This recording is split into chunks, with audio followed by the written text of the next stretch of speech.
Hello, everybody. Hello, dearest teacher. Thank you for being We with are us. shrinking. We're shrinking in numbers. Oh, well, that's the way it goes. Okay, let's get started. Let's offer the manda. Please make the mudra. Here is the great earth filled with the smell of incense and covered with a blanket of flowers. The great mountain of four continents wearing a jewel of the sun and the moon. In my mind, I make them the paradise of a Buddha and offer it all to you. By this deed, may every living being experience the pure world. Iram Guru Radha Mandala Kam Niryatayame. I go for refuge to the Buddha, Dharma, and Sangha until I achieve enlightenment. By the power of the goodness that I do in giving and the rest, may I reach Buddhahood for the sake of every living being. I go for refuge to the Buddha, Dharma, and Sangha until I achieve enlightenment. By the power of the goodness that I do in giving and the rest, may I reach Buddhahood for the sake of every living being. I go for refuge to the Buddha, Dharma, and Sangha until I achieve enlightenment. By the power of the goodness that I do in giving and the rest, I will reach Buddhahood for the sake of every living being. Okay, a small group, but let's do some rejoicing. Natalia, you look like you have something to rejoice about. Yes, just wanted to share that Sheila and Katya are traveling, and that's why they're on Right. vacation. And for my rejoicing, I'm very happy that I signed up for a gym for my local gym, and I'm going almost every day. And I feel already like my spine is straightening, my shoulders are opening, and it feels very nice. And I dedicated to help many healthy body to everybody and me. Excellent. Maybe that'll reflect on my spine getting straighter. I could only hope.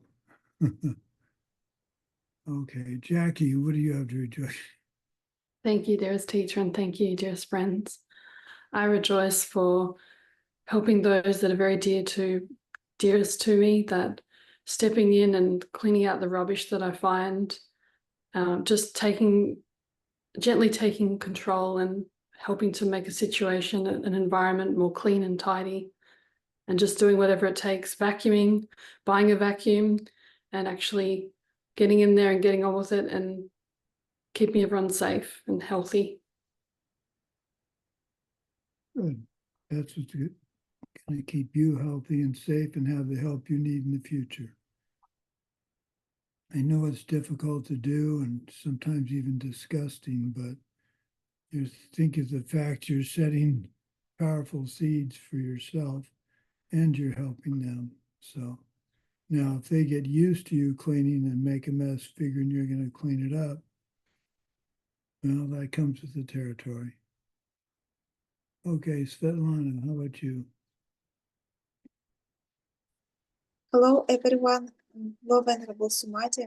I would like to rejoice that today I've done those tasks which I was not feeling to do it. So like it was stress for me to write to big groups of people, to colleagues, and then have a call with colleagues. So I was too nervous before that, but I tried to do small coffee meditation before do it, and then wrote them letters and thought about it several times, and at the end it was quite successfully, not with strange questions like why did you say this or why is it so. So I rejoice that overcoming this inner non-desire to communicate with others because we don't want to gather those unsatisfied actions, I overcame it and did my best to serve their interests. Good. When you teach, do you use Zoom to do this? Or is this in person? What? When you were working with that group of people?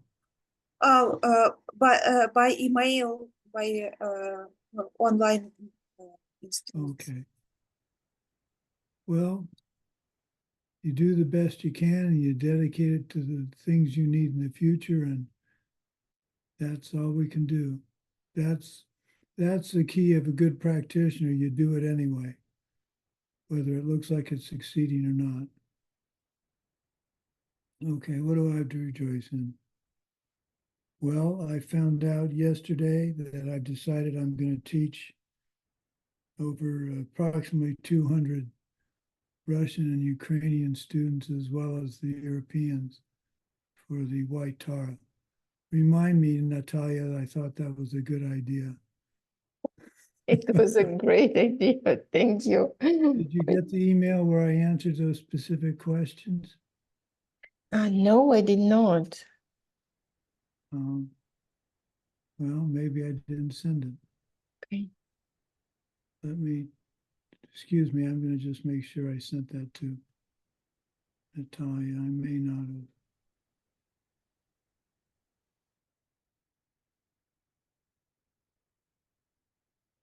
have. Oops, looks like I may not have. For some reason lately haven't been sending, I've been drafting. Come on, there you go.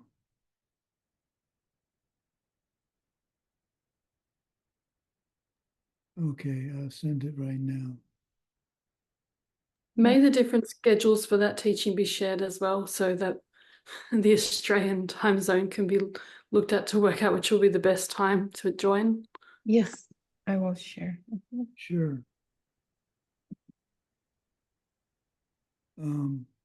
So yeah, that means taking on teaching a bunch more people, a bunch more courses. So I'm going to be a busy boy, but that's good. Now that my career writing military history is slowly coming to an end, I need something to keep me occupied. This will certainly do that. What else? Oh, I had some not so good news this morning. I had energy jolts down my right leg for the first time. That's new and not particularly pleasant, and the medication should take care of it, but that's a symptom. That's a change, not for the better. So, all I can do is accept it and work on it. So, what else? Oh, did I discuss my latest computer problem on Monday? Well, I came back from dinner 2 nights ago and I had the blue screen of death on my computer for the PC. It hadn't completely died, but it was the blue screen marking an error. It was the second time in 24 hours. So I called HP and got a very, very nice and knowledgeable engineer, and we solved the problem. It was a partial update for some reason, and the update was part of the update. The partial update was expecting another piece of information which hadn't come through yet, and so it was shutting down and restoring. Luckily, I know how to get to the unsaved spreadsheets, unsaved files for Word or Excel or PowerPoint. I was able to rescue a PowerPoint I'd spent quite a bit of time on. So that was positive. I didn't get mad at any of this. I just wanted to get a solution for the problem. And it turned out to be more complex than I could solve, but we got it solved. I did find out I believe I found out what was causing my mouse racking up to the top of the page by itself. I have too many Bluetooth devices running at the same time. And I think I just shut one of them down and that solved that problem. So that's good to know. Okay, well, let's get on with class. Today we're in class Evgeny. on. Oh, I'm Goodness. sorry, Evgeny. What do you have to rejoice about? Всем здравствуйте. Hello, everyone. I would like to rejoice today that I, for the first time, recorded session of mixed tongues in Ukrainian language, and it became the 8th language for me, which I recorded for during last 3 years. And the second, that I want to rejoice a girl who doesn't believe and reject a seed system almost for a year and a half. She's very ill, and her seeds are starting to ripen. That those people who she is helping, they are starting recovering, becoming healthy, and that is amazing, because she knows about seed system, but she doesn't believe in it. Wow. Well, so Evgeny, you know 8 languages?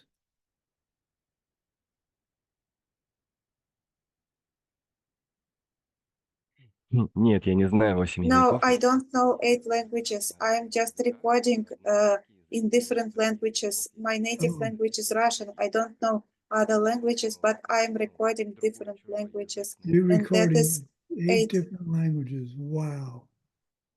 Good for you. Thank you for doing that.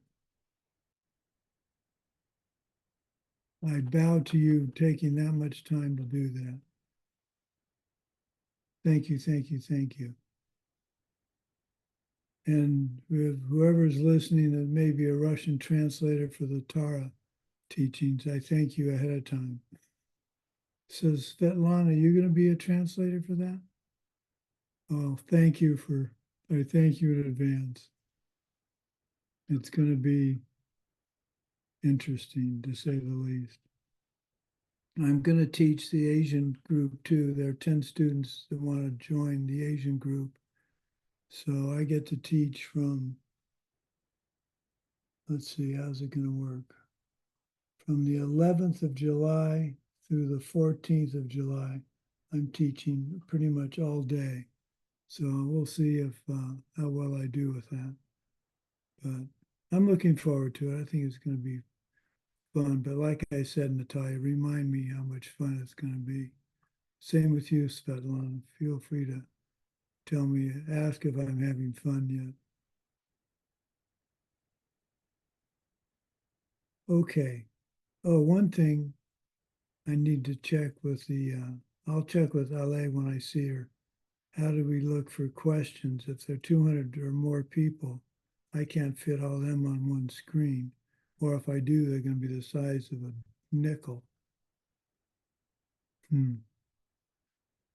Well, So they I can guess raise hands like that, like raise hand, and then they're going to be moved to the first in line.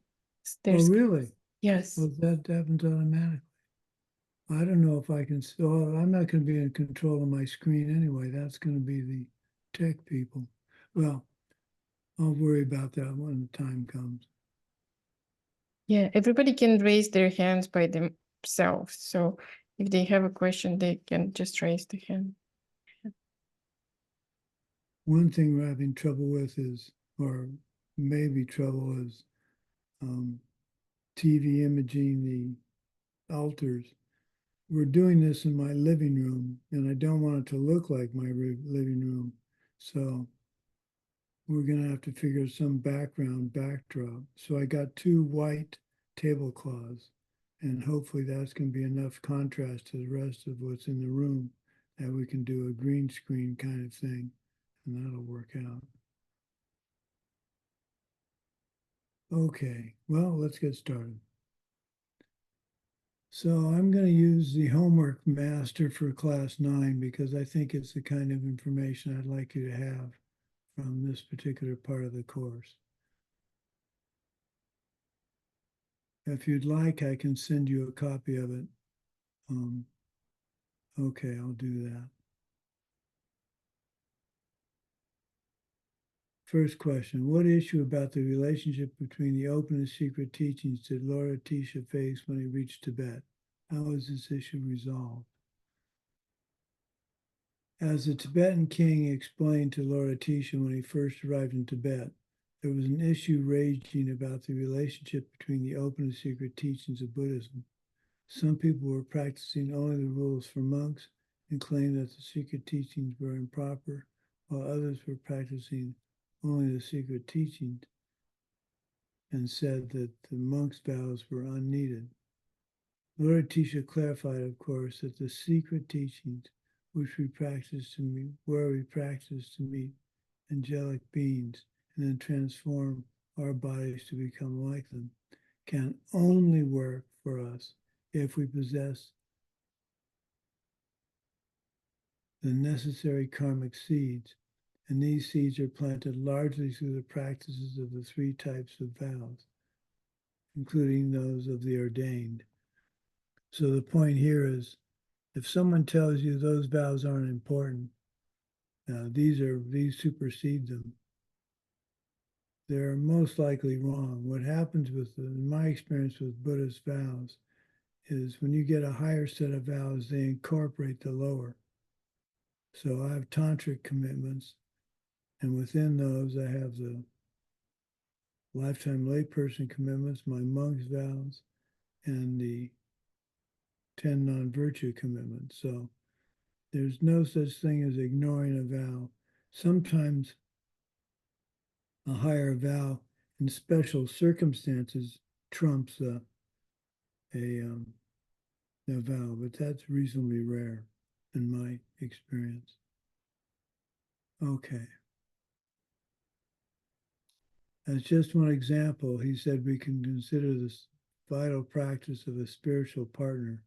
For this kind of relationship to be successful, we must first plant the necessary seeds for it by maintaining a high degree of sexual purity, carefully respecting the relationships of others. This practice is greatly enhanced if we take monastic vows to honor such relationships. Number 2, it is said that one of the main reasons Lord Atisha wrote his historic first Lamrim text, The Light onto the Path to Enlightenment, is that he was pleased by the questions that he was asked by the Tibetan king upon their first meeting. Questions that the text was designed to address. What are five of the questions which Pabonka Rinpoche mentioned in his text, and how are they briefly answered?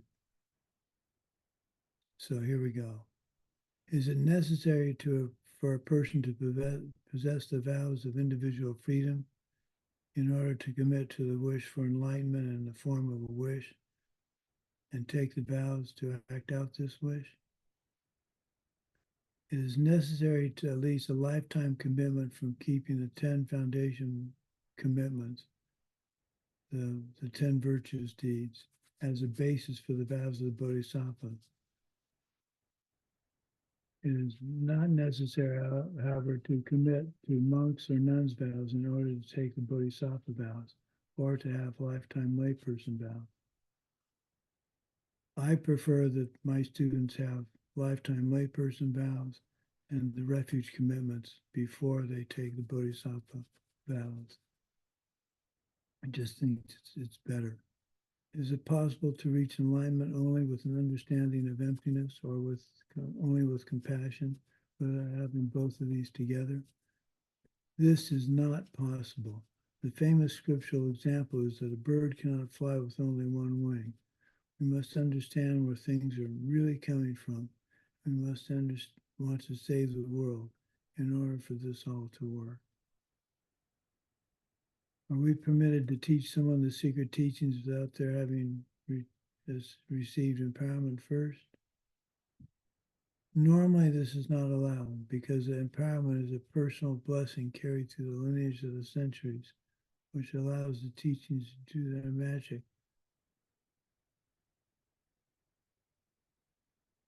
In exceptional cases where a Lama feels that a student may have extraordinary potential, as happened in fact between Lord Atisha and his Tibetan disciple Dromten, secret teachings can be granted spontaneously in order to further the Dharma for that individual.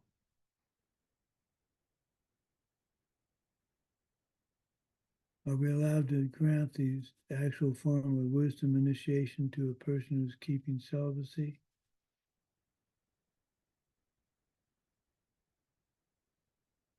The details of this initiation are, of course, secret, but they involve close physical contact, which might otherwise be inappropriate for an ordained person.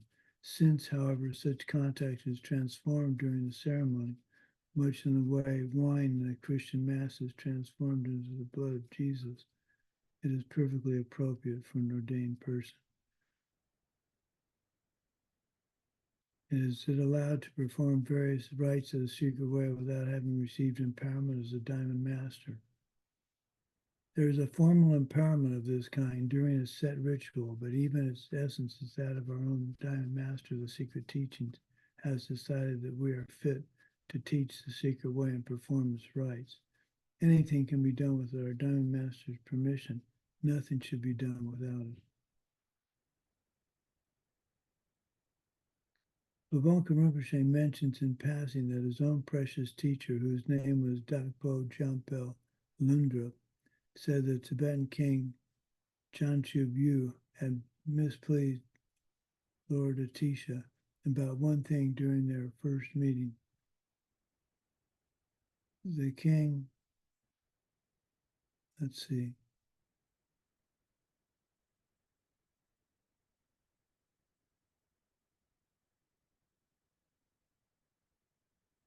what did the king do that was wrong? What implications does it have for our own lives?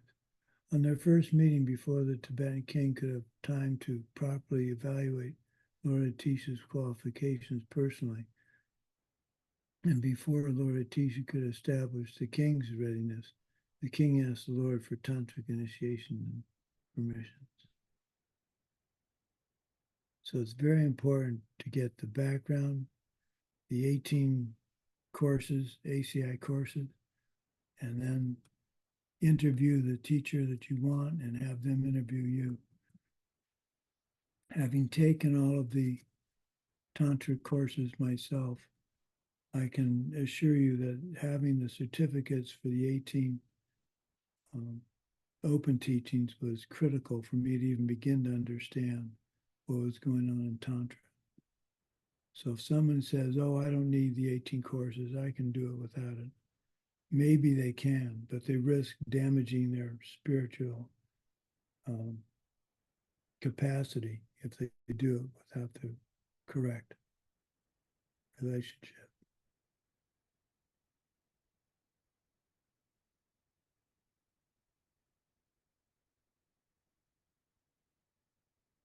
This would create a spiritual bond which is extremely serious and lasts for our future lifetimes, a bond which neither teacher nor disciple can ever thereafter dissolve or ignore.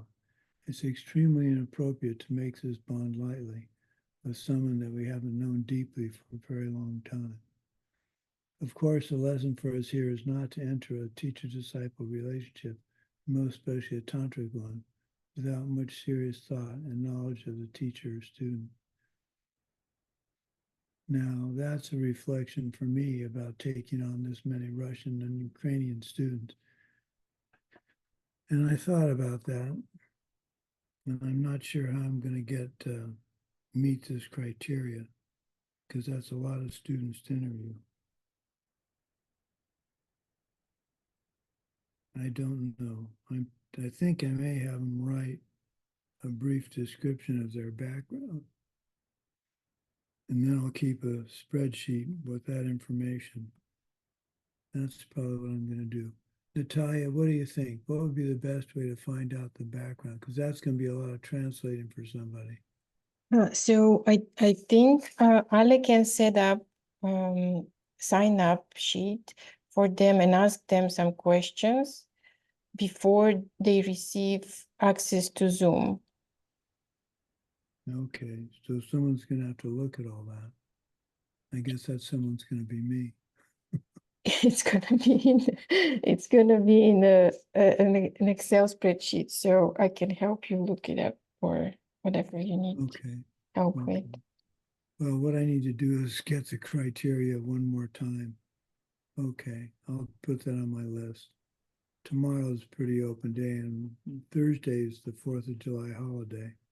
So, okay, I should note that. Hang on, let me write a note about that. I talked with my lovely wife about it, and we decided the chance for me to plant some really powerful seeds for these students by accepting them is too big an opportunity to pass up. What I need to emphasize for them is their actions are a direct reflection on my teaching. So if they act badly and people know I'm their teacher, people are going to think I'm acting badly. So we need to make sure they understand it's not just them that they have to worry about. Okay, what am I going to write here? Spreadsheet of qualification. May I clarify, please, for those of us that have already had the initiation, that we can return? Oh, certainly. Yeah. Thank you. All I need to do is note that Jackie, is note that you received the initiation from me, and that'll be sufficient to, I hope, to get that taken care of. Okay, next question. Babonka Rinpoche next explains how Lord Atisha and his principal Tibetan disciple, Dromten first met each other. What do we learn for their own personal practice from Dromten attitude about the timing of the meeting and the gifts that he made on that first day? What was missing from the offering that Lord Atisha received the same day? Dromten arrives at the place where Lord Atisha is staying in order to request teaching, and meets his great being. The attendants there tell him that Lord Atisha has gone out to his sponsor's house and will be back shortly. He may wait there for the Lama. Dromten tells them that if a person ever has a chance to lay eyes on their Lama even a second earlier, then they should try to do so. He takes off to try to find the sponsor's house and actually encounters the Lord first time.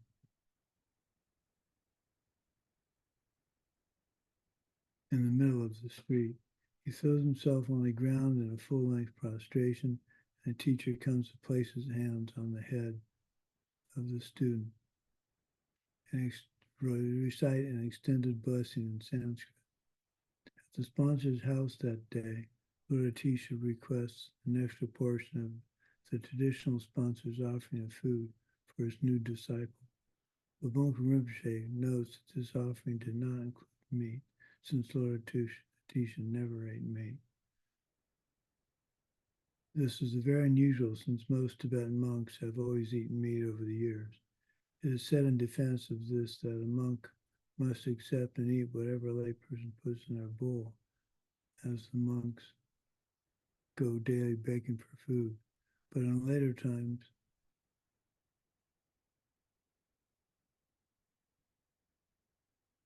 it became the habit when monks purchased their own food in large quantities from the massive Tibetan monasteries. In the past years, under pressure from local Indian and foreign visitors, some Tibetan monasteries resettled in India have banned meat for the communal meal. So being a vegetarian even back then was difficult. The food offering included both butter and roasted barley flour. Dromten ate the flour but took the butter and made a small butter lamp, which he placed that night next to his teacher's pillow. He continued to offer a butter lamp each night for as long as it lasted. For many years, I guess it lasted a long time, that they were together. How, according to Babonka Rinpoche, was the newly written commentary evaluated in ancient India? What implications are there for our own efforts to spread the Dharma? Abunka Rinpoche states that Lord Atisha's lamp on the path was subjected to the same scrutiny as any other newly composed commentary. First, a meeting of the sages was called. The pages of the new book were handed out to them one by one to be examined. The sage would report to the king if they found there was no problem in either the wording or the meaning of the book. The king would then present a reward to the author using similar editing.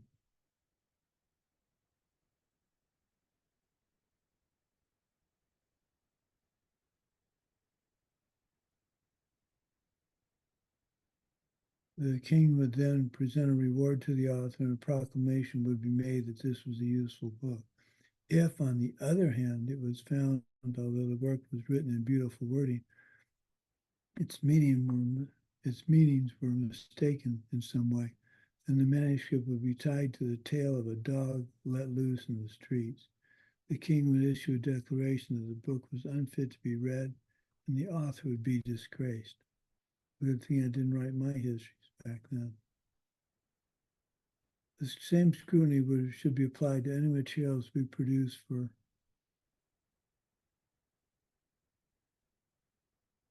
I lost my place. For sharing the teachings with others.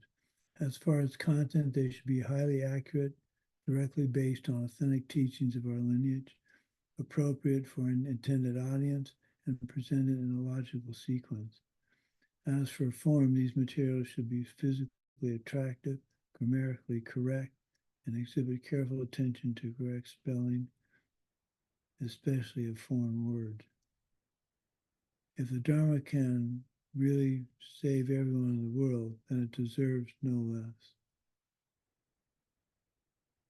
What event decided the questions of whether Lord Atisha would remain in Tibet to instruct these difficult yak herders? How does this apply to the idea that we should stop making decisions? Natso Lotsawa and other Tibetans had made a solemn vow to the elder of the Nalandra monastery, Master Ratnakara, that they would be sure that Lord Atisha returned to India after 3 years in Tibet. And so, as his third year in their country due to an end, they sent out a party along with Nepal to return the master. Even though the entire way was blocked by a major war taking place, Drumtonje was delighted and advocated turning back to Tibet. Natso Lotsawa, who had made the promise, felt conflicted until Lord Atisha said that it wasn't his fault that there was a war. They could all, in good conscience, make their way back to Tibet. In the end, although there was some agreement about the exact count, the Lord remained as a Lord in Nepal in Tibet for 19 years. Wow. Abunka Rinpoche makes the remark that the obstacles which prevented Lord Atisha's return to India were a result of good karmic seeds planted by the people of Tibet, which brings us to not making decisions. Now that's interesting. That's an interesting thing to think about. It was good karma for the Tibetans to have him not return. It was bad karma for him, or was it, to not return? He wanted to return. There were seeds for his reason for not returning. And he must have seen those with wisdom, because otherwise it would have called for a longer stay in Tibet. But that seems like a bad result turns into a good result, which a bad action turns into a good result, which of course it cannot. But since there are two different people looking at it and two different sets of karma being formed, it's not a contradiction. Abunka Rinpoche makes a remark that the obstacle which prevented his return to India was a result of good karmic seeds planted by the people of Tibet. Right. Naxo especially spent a lot of time worrying about whether he should push on to get Lord Atisha back to India and how to get the authorities at the Lord's home monastery to agree to his staying in Tibet. He was caught up in making decisions. A lot of times in our lives, things happen, and end quote, just happen, which is silly because it's all karma, without our having to make decisions. Many people, for example, if you ask them where they met their partner, will say it was just by accident. They went to a party or a movie and they bumped into that special person. There was no special difficult decision involved, it just happened. This is how we want all good things in our life to happen. And when we can make them happen, if we simply learn how to plant seeds in the mind and how to get them to ripen quickly and strongly, we can be conflicted about which way to go on a road in a 11th century Nepal, or we can be worried about whether we should wear red lipstick or pink lipstick to find the man of our dreams. But if in the first case we show some sincere concern for the hopes of others who need a teacher, and in the second case we spend some time helping a person who is lonely, then a war will just happen and force the teacher back to our homeland. Or the partner of a lifetime will just show up at dinner at our parents' house. Just plant the seed, sit back and relax. What you want will come no matter what you do. Decisions become a thing of the past. Now, I don't know if I agree with that respectfully. You have to make a decision about many things. Should I start making dinner? Do I need to turn the stove off if I come into the computer room? You do have to make decisions. I'll have to think about that. I will write that down as a note.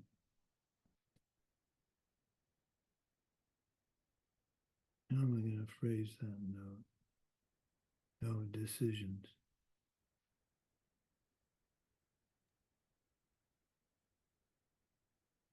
Okay.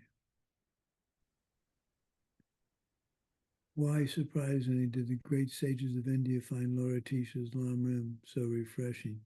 What are the implications for ourselves as the people who will be passing these teachings on to others?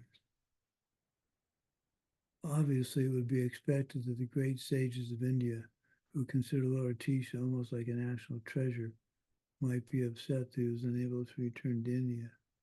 The Tibetans, though, wanted sent a copy of the tiny room text.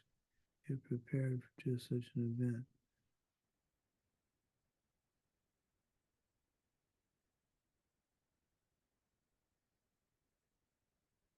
The sages of his monastery, accustomed as they were to massive technical treatises on the Buddhist path, were delighted by this jewel, this marveling in its simplicity, and the fact that Lord Atisha had managed to capture an entire Buddhist path all the way up to enlightenment.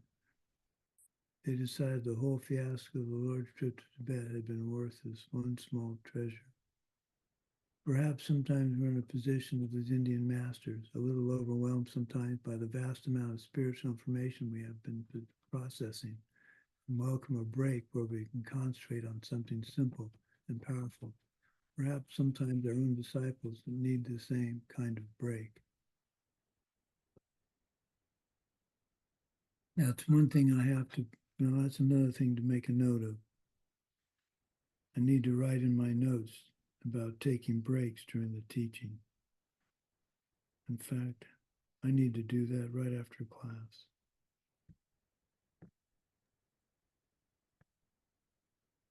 Yeah, I really need to do that.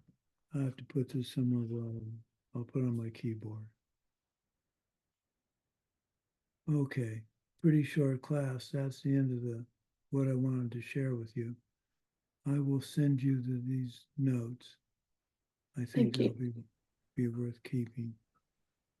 May I ask a question if it's possible? Sure. Thank you so much. If you saw those that were so dear to you exhausting themselves through overworking, They showed lots of signs of just exhaustion, health issues, and you step in to do all the tasks to help them to make their life easier, but you see in your heart that they're overworking. What seeds can you plant apart from being there and lifting some load off them with their extreme schedule and incredible amount of tasks to do? What else can you do to help gently nurture them to see for themselves, or help them to guide them to see that it's not really sustainable the way that they're working?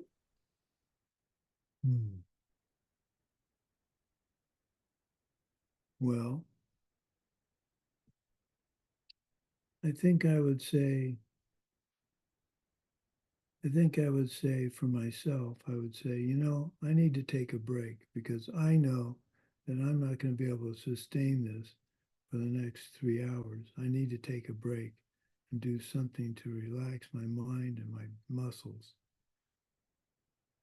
So let's all take a break. And if they say, no, we need to get more done, I would say, if we get injured because we've extended the work past our being tired, if we get injured, then we're not going to be able to get any of the work done.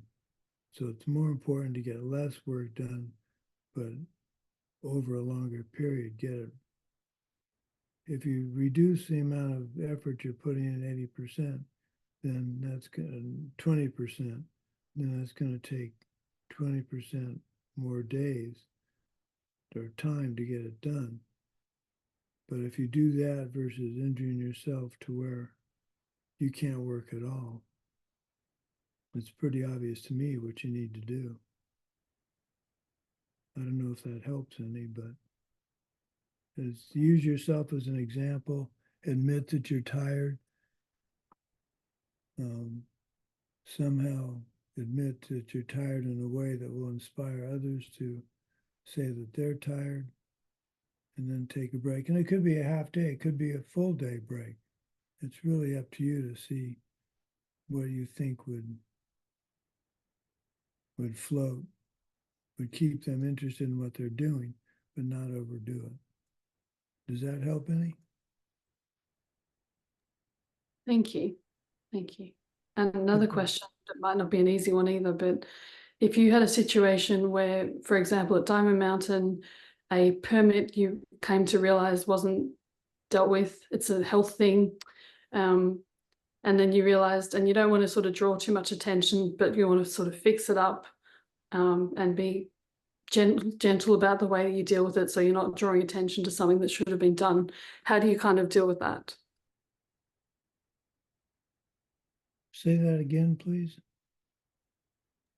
So if you're at Diamond Mountain as an example, and it's a health thing that you didn't realize that you should have done, like a permit that wasn't completed, that you just came to realize, and it concerns health of others, and you want to be gentle about dealing with it, but not necessarily trying to raise the attention to the authorities if you can avoid it. How would you work towards handling that, to try and make sure everyone's safe, but not overly draw attention to it, but just try and fix it, and being honest at the same time? I think I would go to the board of directors and I would say, I have overlooked this particular item on a permit and it needs to be fixed because of this reason. And I would like to address it quietly, and not get people worried. And ask them, how would they like you to do it? And if they say, well, we don't know, then you have to have a suggestion ready. Then you go to the county, in this case, and you say, it was an oversight on my part. I'm very sorry. This is how I'm dealing with it. And usually, in my experience, the government agencies, if you try, they'd prefer to have you try anything than submit an adjustment to a permit that shows that you did it completely wrong. So what I did in the situation, well, here's an example. Every year we're supposed to provide a tax, what they call it, oh, what's the term? It's a special tax. Well, we had to list all the structures on the property and constantly apply for tax exemption.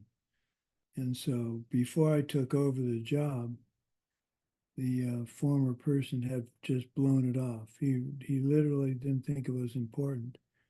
And when I went down to file the paperwork that I was now responsible for, they said, sorry, you're in arrears. We're going to have to charge you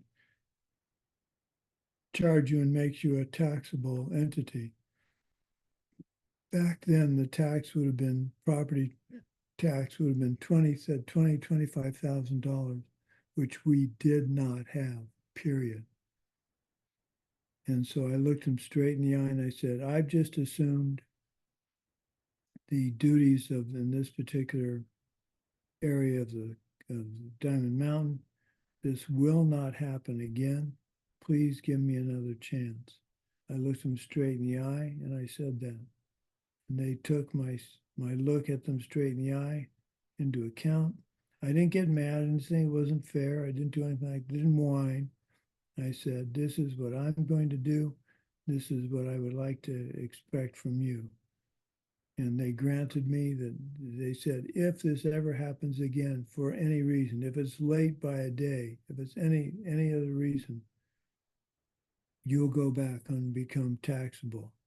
So it's up to you to make sure nothing happens. And so we took care of it. We made sure to send it in months before it was due, all those kind of things.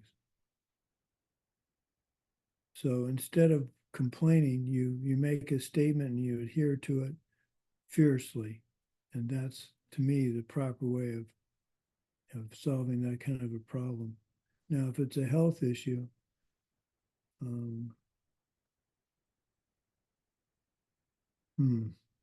I need more specifics for a health issue. Let's say it was infestation with cockroaches or mice or something, and you didn't know about it until after having said everything was okay.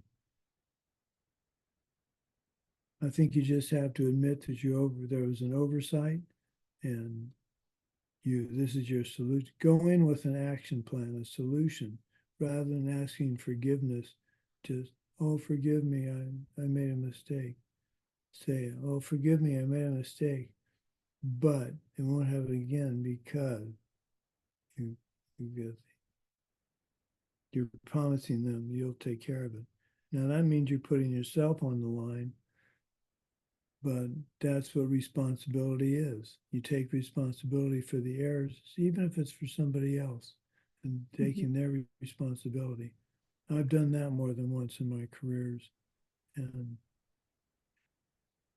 invariably the person that's in charge knows what you've done, that you've taken responsibility, and you get credit for it instead of getting admonished that it was a dumb idea. Does that help any? Thank you. Yes. And if you didn't have you're mentioning about money for bills, if you didn't have the money to pay these bills that hadn't been paid, accumulated, how would you deal with that one? If you just didn't have the money, but you recognize that these things that needed to be honored for that commitment? Well, I'd get a good printer and start printing. No, I'm kidding. I think you just have to go to the company in person, not if you can, go to the company in person and just lay out, here's the situation. I'm trying to help, but I'm just going to guess it's your parents. It doesn't matter who. My parents let this slip. They're older in age. Maybe if they've got any issues with memory, you can share that. And say, I'm taking it over. Here's what I can do right at this moment. And if you can't pay it, you say, I can keep track of what we're owing you. We'll keep track of it. And we will pay this back as soon as we can. Now, they may say tough luck, in which case, but the key, Jackie, is you're not going back empty-handed asking them for a handout. You're going back admitting what the problem is, admitting you made a mistake, or the other party made a mistake, and you want to rectify it. If I was faced with that, that would mean a heck of a lot more to me than someone coming up and saying, I can't pay this bill, and walking away. That's not going to help. What's going to help is when you say, I can't pay this bill, but here's my solution for how we're going to pay it. I would admire someone coming to me with that instead of, I can't pay the bill, tough luck. But I'm a forgiving sort because I know in the future I want people to forgive me of my mistakes. So, Thank you so much. Those answers were so, so helpful. Really deeply appreciate it. Thank you for sharing your beautiful experience. well, you're welcome. Okay, so last class is on Friday. Bring some cookies or something and we'll have a little party afterward. Bring your favorite cookie. Now, my favorite cookie, I'd have to go shopping again, so I can't do that. But I have another favorite cookie. I'll bring those. Evgeny, we just need a picture of your cookies. I hope I didn't say anything rude in Russian by saying a picture of your cookies. You never know. Now, Jackie, I don't mean to be rude, but is this a gesture that's obscene?